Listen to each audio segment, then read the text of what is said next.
Hi, I'm Sandhya. In this video, we will see how you can test Interact's APIs via Postman, and we'll also see how you can then set up an automatic WhatsApp notification for your users. You can find our API documentation at Interact.ai's Resource Center. There are two APIs available, the User Track API and the Event Track API. With the User Track API, you can create a new user and insert their traits to your Interact dashboard. With the Event Track API, you can record any events for that user in your Interact dashboard. The difference between user and event trait APIs is that for the same user trait, if you send a new value, it will replace the current value. In case of event traits, since events work in a timeline manner, sending the same event doesn't replace the previous event. Instead, it adds another event for the user. Now let's test the APIs via Postman. You can go to your account's developer settings and find a link to the Postman collection here. In Postman, you can click on Run in Postman, after which you'll be taken to your workspace. Now let's test the User Track API and add a new user to our Interact dashboard. In the headers, you will find the content type specified as application JSON. You will also need to provide the authorization details. To find your API key, just go to your account's developer settings, copy the secret key, and you can then paste it in place of this variable here.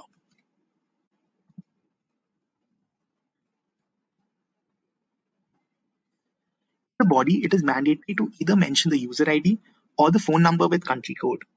These are unique identifiers for the user. The user ID, phone number, and country code cannot be changed for a user later. We would recommend you to assign your database's ID as user ID, since database IDs generally never change. You can also send traits like name, email ID, PIN code, device type used, etc. The trait value may be of string, numbers, boolean, list, or datetime type. Giving a created at trait is optional. If you don't provide the trait, we will automatically take the server time for this event. Now let's add this user to the Interact dashboard. So we've got a successful response here. Let's now go to the Interact dashboard and check if this user was indeed added to our account. We can see here that the user did indeed get added. The user traits are now all visible in the personal details card. Let's also see if these user traits have appeared in the filter list. We see that the device type used trait has indeed been included in the filter list. You can now filter your user list using this trait.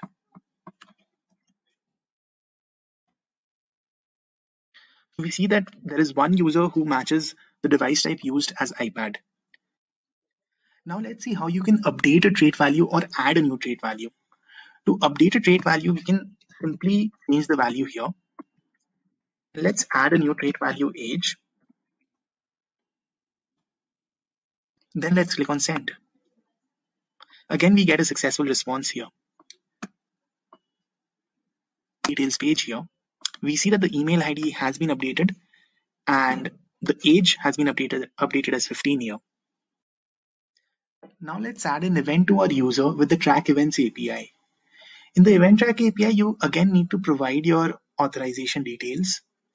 In the body, you need to identify the user by specifying the user ID or the phone number with country code. The event name could be anything relevant to the particular user action. Here we specify the event name as product added to cart. Further, you can specify event properties like product name, quantity, price, currency, etc. Now let's click on send. So we get a successful response here. Let's go and check out this event for the user on our Interact dashboard.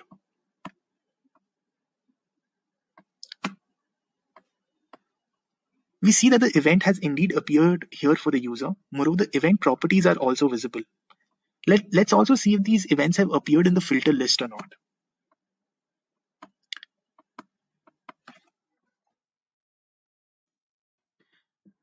We see that the product added to cart event has indeed been included in the filter list. We can now filter our user list using the properties of this event. So let's filter by the event property product name, and let's set the filter condition as product name has any value. Here we get 3 users who match these exact filter conditions. Great. So now let's see how we could set up an automatic notification for any user. We need to go to the notifications page and click here on new campaign. Let's give a name for our campaign. Here the selected campaign type should be ongoing. Ongoing campaigns send out automatic WhatsApp notifications whenever a trigger occurs for a customer.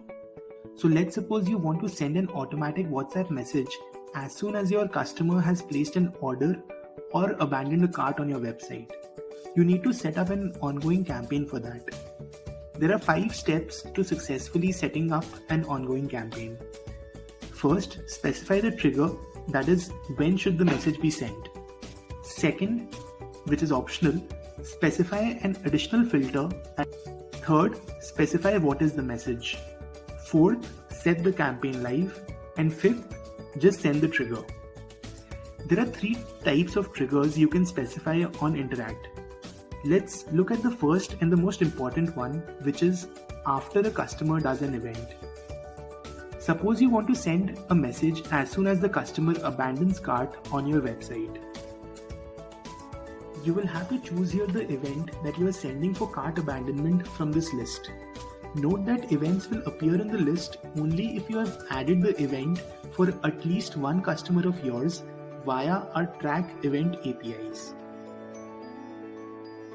Also note that events can be added only if the customer exists on Interact.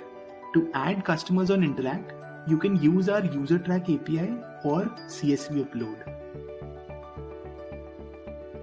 In case you have installed Interact from the Shopify App Store, events for abandoned checkouts and other order stages will be received automatically.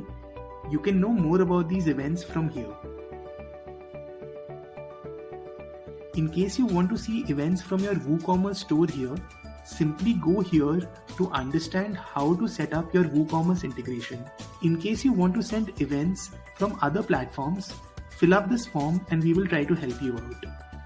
After you have selected the event, you can choose to add some more filters on traits of the event like this. Moreover, here you can choose to send the message immediately after the event or maybe with a delay of few minutes. Then, if suppose you want to send the message after an abandoned checkout, only if an order has not been placed for 10 hours, you can select this box and then specify the order placed event here, along with the duration for which we should wait to check if the order placed event has happened or not. Now let's look at the other triggers. The second trigger is after a customer trait is updated. Suppose you want to send an automatic message as soon as the lead status of your customer changes to opportunity. You need to select the trait from this list and specify the condition on the trait. Remember that you can add or update user traits via the user track API or via CSV uploads. You will also be able to update user traits directly from the Interact dashboard soon. Also note that we highly recommend using the event trigger to send automatic notifications. If you use a user trait, there will be a risk that a team member of yours updates a trait via CSV or dashboard by mistake and a message goes out unintentionally. The third trigger is few minutes or hours after the date defined in a customer trait.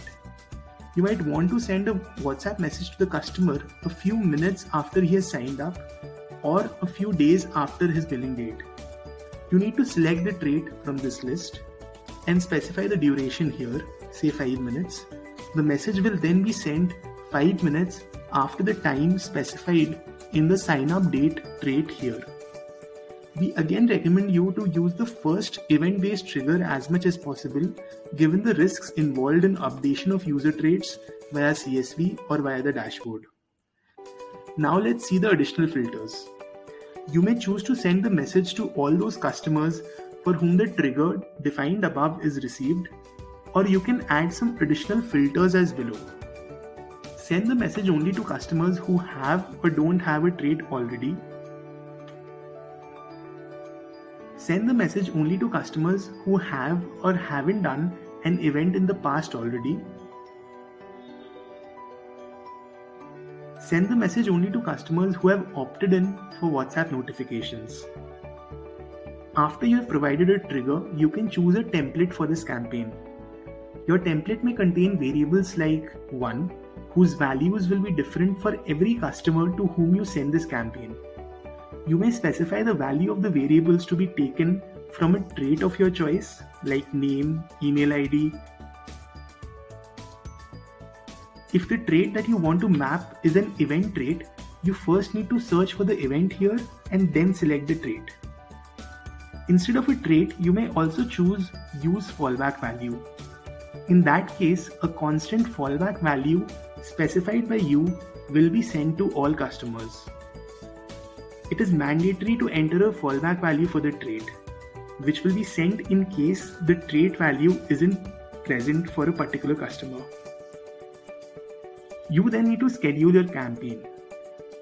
You can choose to either send it out immediately, or you can schedule it to start on a later date by using the custom date option. You can also pick an end date of the campaign or set it to continue indefinitely. In case you've chosen to continue it indefinitely and want to pause the campaign later, you can do so by going to the specific campaigns page. You then move on to the last step, where you can choose to set your campaign live immediately or save it as a draft and continue later. Lastly, after you have set the campaign live, you can start sending the triggers and the messages will start going out to your customers.